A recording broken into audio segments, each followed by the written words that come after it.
Assalamualaikum warahmatullahi wabarakatuh. Halo, sobat semua. Selamat datang di channel Wonopotro, tempat di mana setiap kisah hidup menjadi inspirasi. Di sini, kami menyajikan cerita-cerita nyata yang penuh makna, menggugah hati, dan memberikan pelajaran berharga dari perjalanan hidup yang penuh warna. Apakah itu kisah perjuangan, keberhasilan, atau momen-momen reflektif? Semuanya kami hadirkan dengan harapan dapat menyentuh hati dan memberikan semangat baru bagi setiap penonton.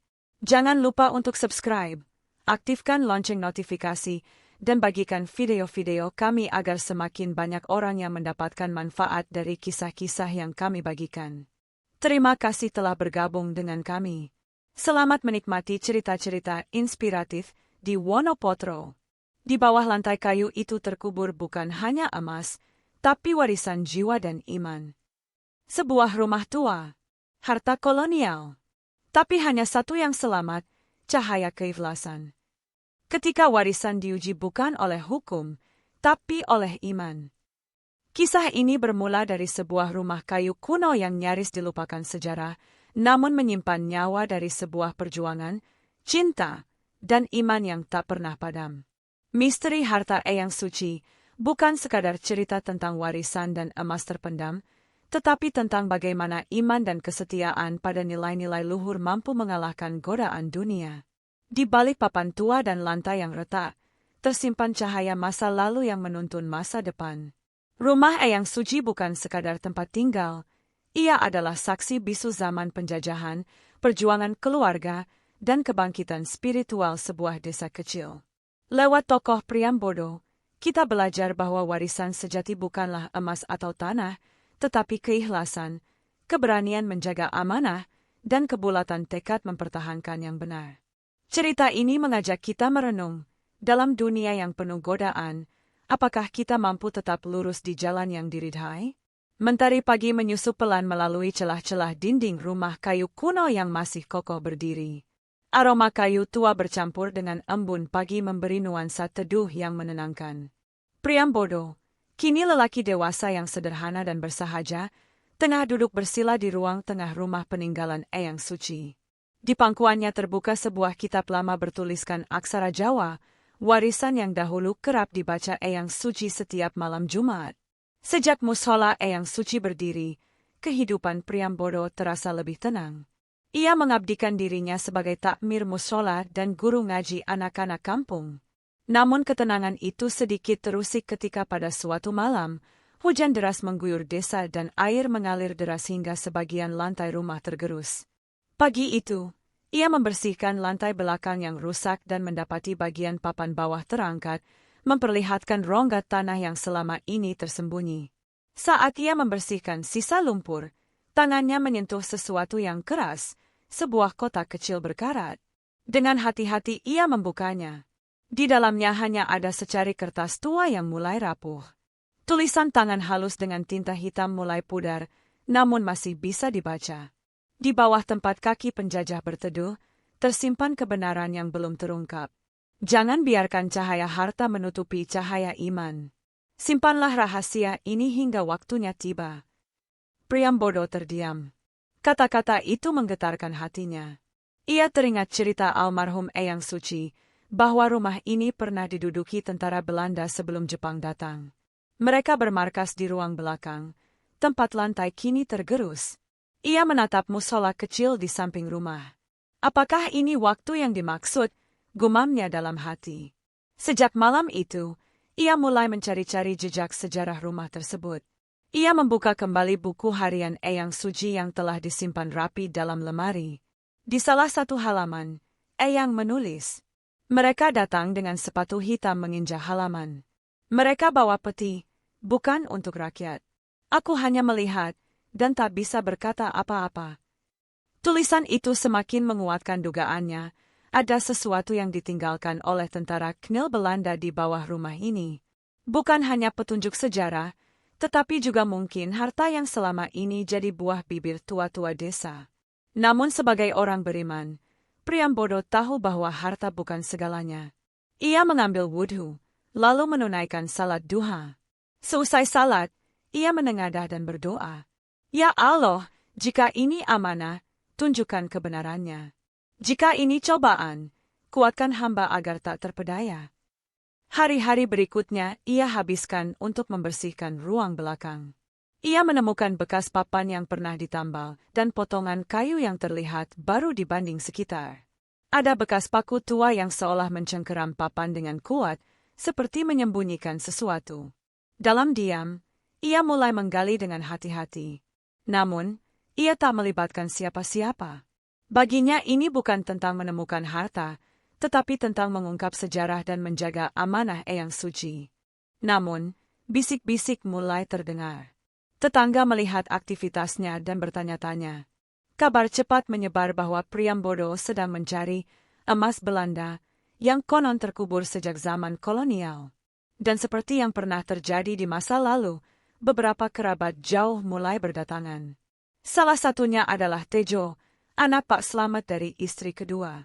Dengan senyum basa-basi, ia berkata, "Mas Prio, aku dengar rumah ini pernah dipakai tentara Belanda ya? Wah, pasti ada sejarahnya, atau peninggalannya." Priambodo hanya tersenyum. Iya, sejarahnya memang panjang. Tapi yang lebih penting sekarang adalah menjaga mushola ini tetap berdiri. Namun di balik senyum itu, ia mulai merasa resah. Apakah niatnya akan disalahpahami? Apakah rahasia rumah ini akan menimbulkan konflik baru? Malam itu, dalam sujudnya, Priambodo kembali berdoa. "Ya Allah, beri petunjuk pada langkah-langkah hamba.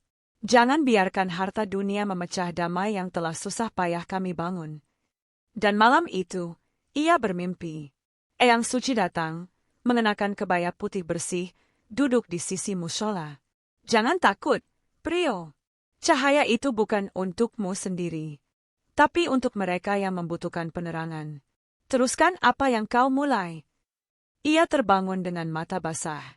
Fajar menyingsing. Babak baru telah dimulai. Petunjuk sudah datang. Kini tinggal bagaimana ia menjaga niat agar tetap lurus dalam menghadapi ujian yang akan datang. 3 hari setelah penemuan kotak tua itu, suasana rumah Eyang Suci kembali terasa berbeda. Pagi itu, saat Priambodo selesai membersihkan halaman mushola, sebuah mobil hitam berhenti di depan gerbang kayu. Seorang lelaki muda berambut pirang keluar dengan canggung, membawa tas punggung dan sebuah map berwarna coklat. "Permisi, apakah ini rumah almarhumah Ibu Suci?" tanyanya dengan aksen asing tapi cukup fasih. Priambodo mengangguk, sedikit heran. "Iya, benar. Maaf, Anda siapa ya?" "Saya Joris van Dijk. Nenek saya dulu tinggal di sini, waktu zaman Belanda.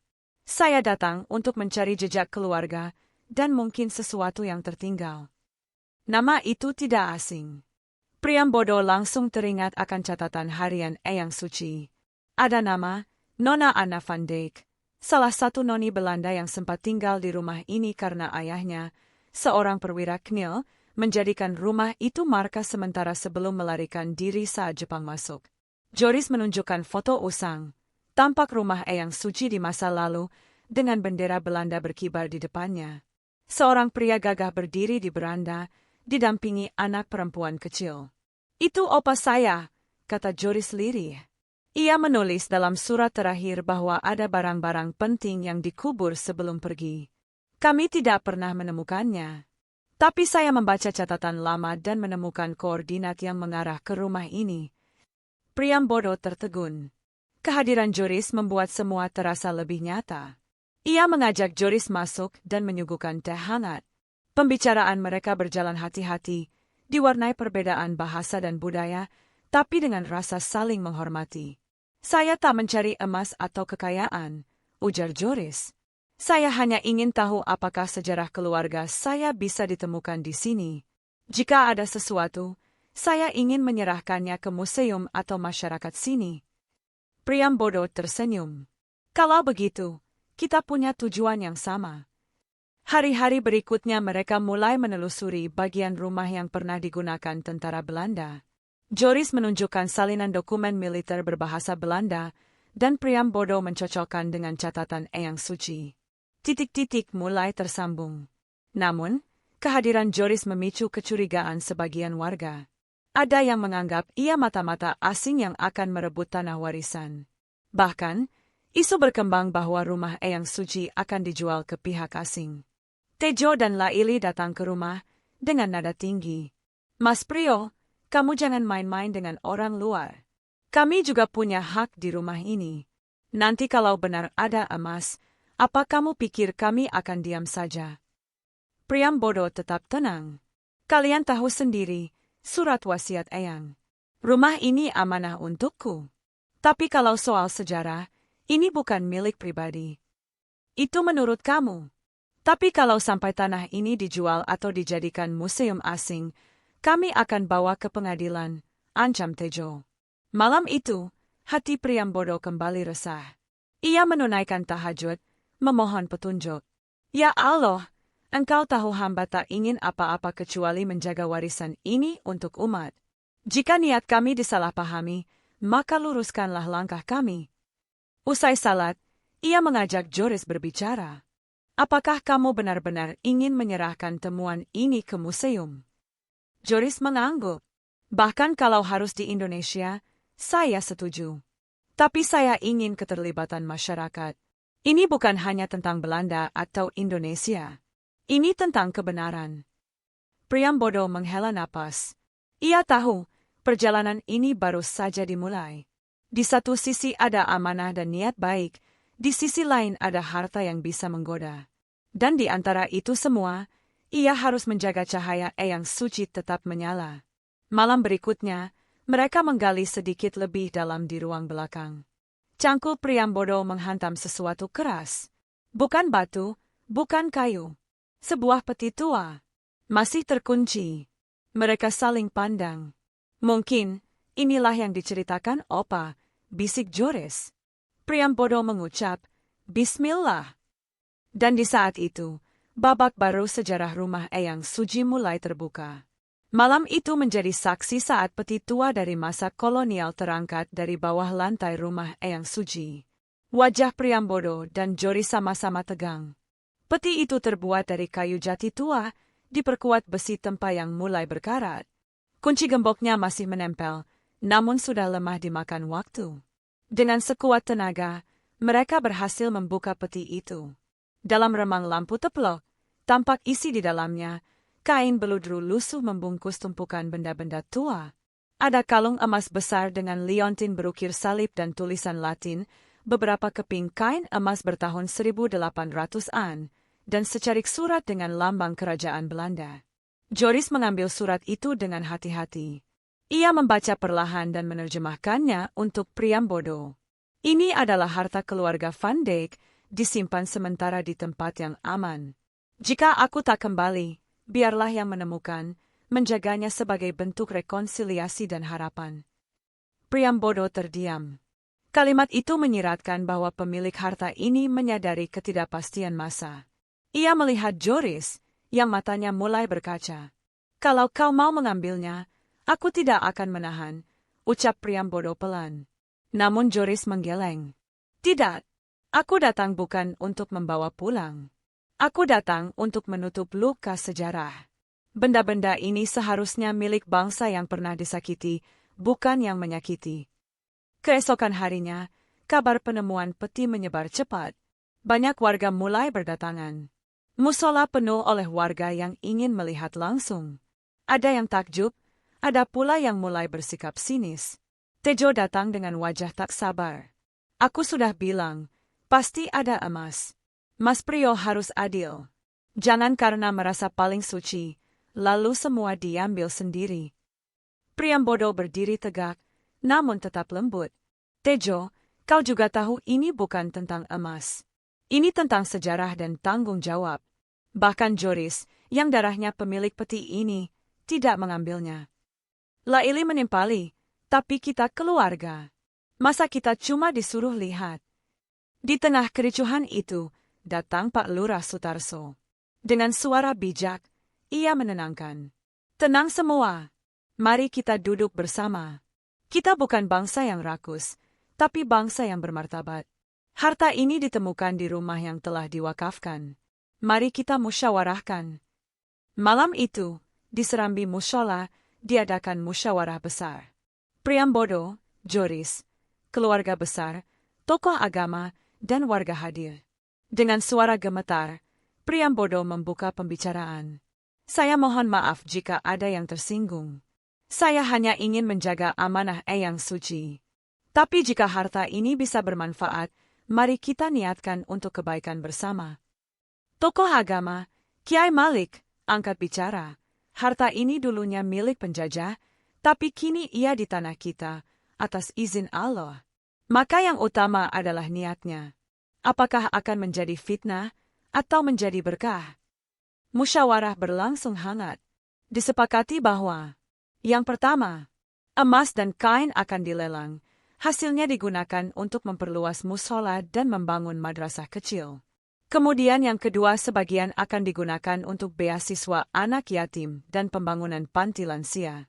Dan yang ketiga yakni, perhiasan yang memiliki nilai sejarah disumbangkan ke museum kota dengan nama Mushola Eyang Suci tercatat sebagai situs sejarah. Joris menandatangani pernyataan wakaf benda dan menyerahkan surat wasiat asli keluarganya ke Pak Lurah untuk diarsipkan. Suasana harum menyelimuti semua yang hadir. Namun ketenangan tak berlangsung lama. Beberapa hari kemudian, perwakilan dari sebuah perusahaan pengembang mendatangi rumah dan mushola. Mereka membawa surat izin pembangunan pusat perbelanjaan di wilayah tersebut. Kami ingin membeli rumah ini dan membangun kompleks bisnis. Kami bersedia membayar mahal, ujar salah satu perwakilan. Priambodo menjawab dengan tegas, maaf, tanah ini sudah diwakafkan. Musola ini tempat anak-anak belajar, bukan untuk digantikan beton dan lampu neon. Pengembang mengancam akan membawa masalah ini ke pengadilan. Namun kali ini, Priambodo tidak sendiri. Seluruh warga berdiri di belakangnya. Bahkan Tejo dan Laili yang semula bersikap keras, kini membela Prio. Kami salah selama ini. Tapi ini rumah Eyang. Musola ini cahaya desa. Tak boleh padam, kata Laili sambil menahan air mata. Hari Jumat, seluruh warga desa mengadakan doa bersama dan deklarasi bahwa Mushola Eyang Suci adalah warisan budaya dan spiritual yang harus dijaga. Dalam khutbahnya, Kiai Malik berkata, kadang Allah sembunyikan berkah dalam tanah yang diinjak orang biasa.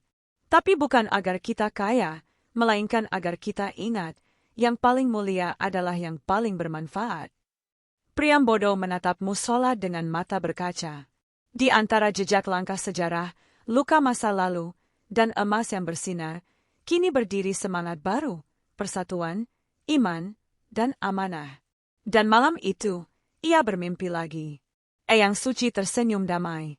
Kau telah menjaganya, Prio. Sekarang, giliran mereka yang akan menjaga setelahmu. Fajar menyingsing perlahan. Kabut tipis menggantung di atas sawah yang basah, dan suara burung bersahutan mengiringi langit yang mulai membiru. Di musola Eyang Suci, azan subuh berkumandang lembut, dilantunkan oleh suara jernih anak-anak pengajian yang dulu diajar langsung oleh Priambodo. Usai salat subuh, Prio duduk termenung di serambi musola. Wajahnya tenang, tetapi matanya menyimpan gundah. Meski dukungan warga sangat kuat, tekanan dari pihak luar makin terasa. Pihak pengembang mulai mengirim surat resmi, menuntut pembuktian hukum tentang status wakaf tanah dan keberadaan musola sebagai situs warisan budaya. Pak Lurah Sutarso datang membawa kabar penting. Prio, saya sudah bicara dengan Dinas Kebudayaan.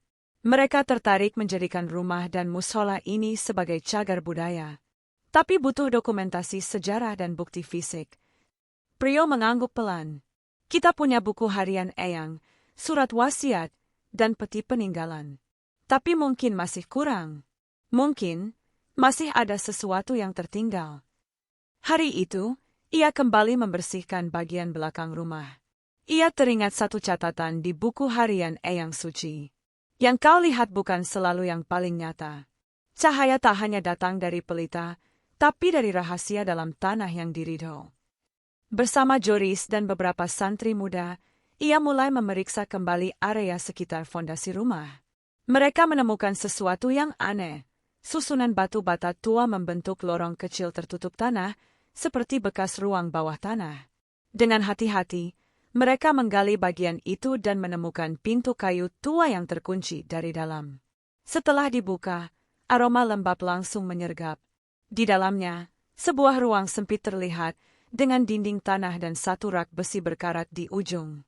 Di atas rak, sebuah kotak kecil dari timah bertuliskan huruf Belanda, Vertrouwen, kepercayaan. Joris membuka perlahan.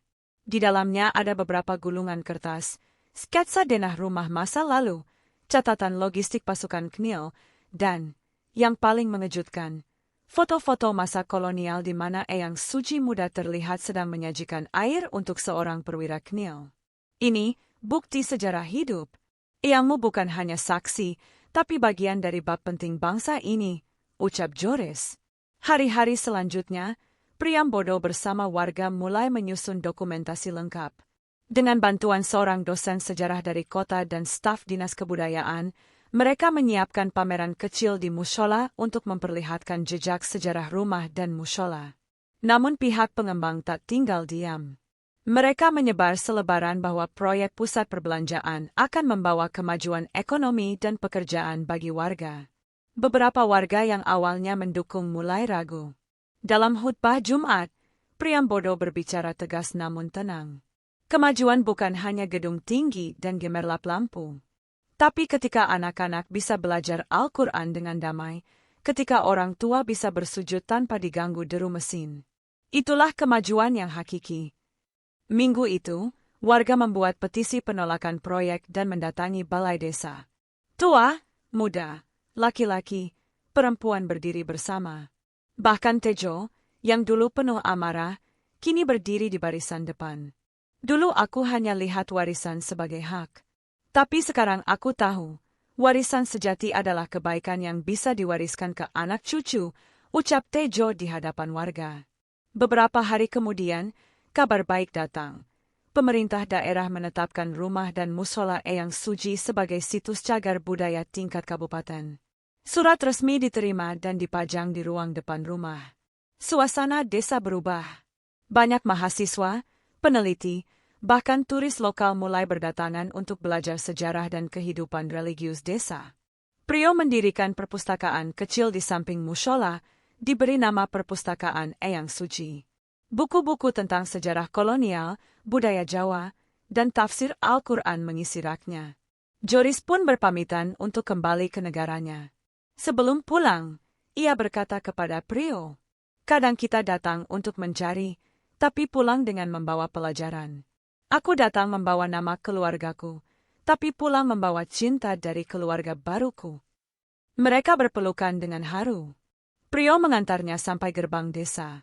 Malam harinya, angin semilir meniup dedaunan jati di halaman. Priambodo duduk di serambi rumah, menatap bintang. Ia membuka kembali kitab tua Eyang Suci, dan membacakan doa.